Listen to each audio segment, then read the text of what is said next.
Darfur, the world's worst humanitarian crisis, according to the United Nations. More than 2 million people forced to flee their homes in what's widely portrayed as an ethnic conflict.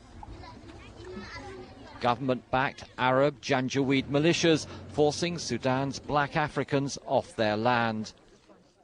But climatic changes may also be a factor. This is a region where water's getting scarcer and arable land shrinking, pitting Arab nomadic grazers against the predominantly black farmers. When people are unable to basically meet the basic conditions of ordinary life, one of the things which they're likely to do is to move.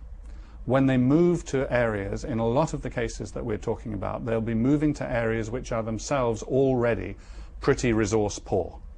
So there's not enough to go around in the place they're coming from, and there's not enough to go around in the place they're going to. It's a recipe for conflict.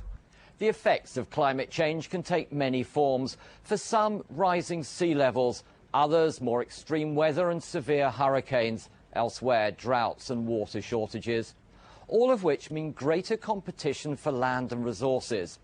By comparing countries most at risk with areas of recent instability or conflict, the pressure group International Alert has identified 61 countries where climate change could result in armed conflict.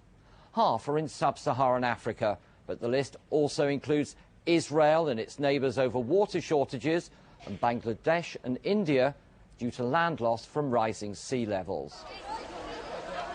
Bangladesh is already one of the world's most densely populated countries, regularly subjected to devastating floods and storms.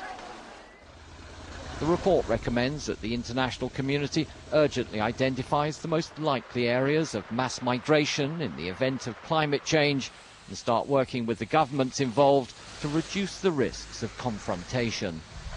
Michael Voss, BBC News.